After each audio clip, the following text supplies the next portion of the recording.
হয়ে এই সমস্যা, ওই মানুষটা বলতে আপনি যার কাছে অভিযোগ নিয়ে আসতেছেন তিনিও তো একই সমস্যার সম্মুখীন হয়ে গেছেন। আর একটু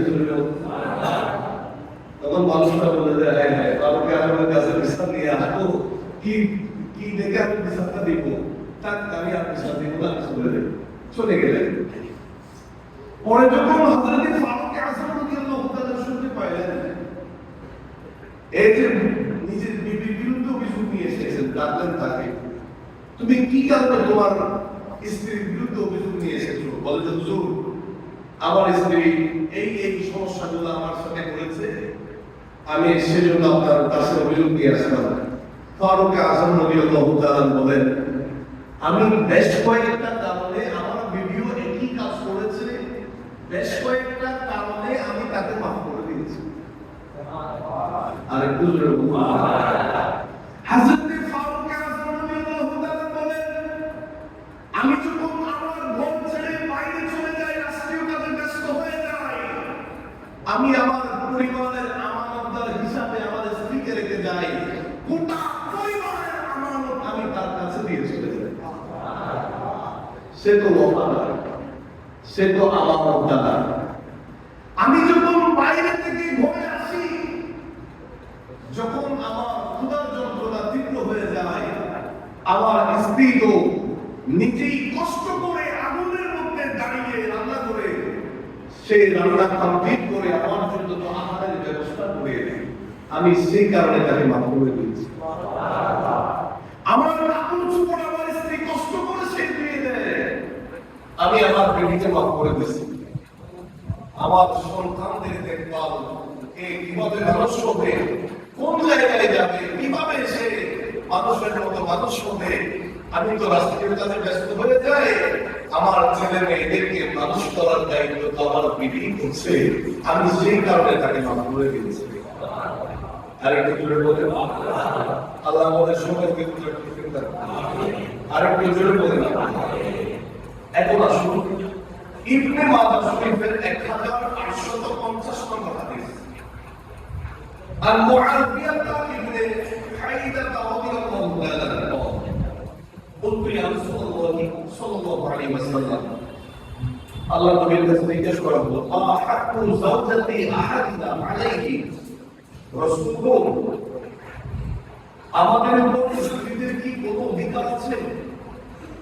স্বামীদের কাছে স্ত্রীদের হক কি, অধিকার কি, দায়িত্ব কি?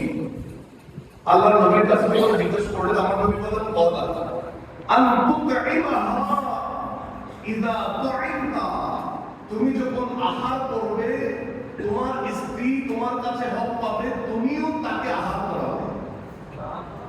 আরেকটু জোরে বলুন। আমি বাজারে অনেক কষ্ট করে আমি টাকা পয়সা ইনকাম করে খাবার দাবারের ব্যবস্থা করছি, এক মাস চাকরি যদি আমি করি আর এক মাস তুমি করবা, এই ধরনের বলা যাবে? আমার মনে হয় স্ত্রীর প্রথম হক হচ্ছে তার সমস্ত খাবার দাবারের দায়িত্ব তোমার উপর, তুমি আহার করতে তাকেও করাবে। সুবহানাল্লাহ। এরপর আমার নবী বলেন, ওয়াতাকসুরাহা ইযা তাসাইতা আও ইতাসাদা, নবীজি বলেন তুমি যখন কাপড় পরিধান করবে, সুন্দর জামা পরিধান করবে, তুমি তোমার স্ত্রীকেও পরাবে। সুবহানাল্লাহ। এটা তার হক। এরপর আমার নবী বলেন, ওয়ালা তাদরিবি আল ওয়াজহা, তোমার স্ত্রীর চেহারার মধ্যে প্রহার করবে না, আঘাত করবে না। কয়েকগুলো থেকে আল্লাহ এগুলো নিয়ে আলোচনা করবে। ওয়ালা তুকাব্বিহ, তোমার স্ত্রীর সাথে তুমি মন্দ কথা বলবে না, গালিগালাজ করবে না।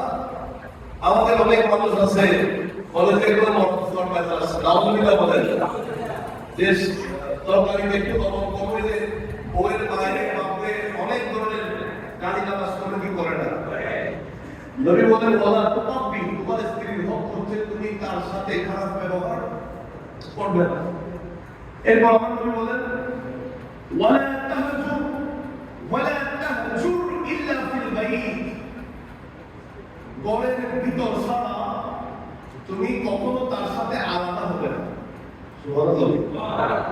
আরেকটু বলুন, ওই যে পৃথক হওয়া একটা পয়েন্ট ইসলামী শরীয়তের মধ্যে আছে। স্ত্রীর শাস্তি হিসাবে এটার আলোচনা আছে। আমার নবী বলেন, তোমরা তোমাদের স্বামী স্ত্রীর মাঝে মনোমালিন্য হচ্ছে, এটা যেন থার্ড পার্সন জানতে হবে। তোমাদের স্বামী স্ত্রীর মাঝে মনোমালিন্য হচ্ছে, তোমরা পৃথক থাকছো, ঘুমাচ্ছ, এটা যেন বাইরে কেউ জানতে। বাইরে সবসময় দুজনেই মিলেই থাকবা, ঘরের ভিতর ছাড়া বাইরে। অর্থাৎ আমার নবী বলেন, ঘরের ভিতর ছাড়া কখনো আলাদা হবে। আল্লাহ আমাদেরকে বুঝার তৌফিক দান করুন। আরেকটু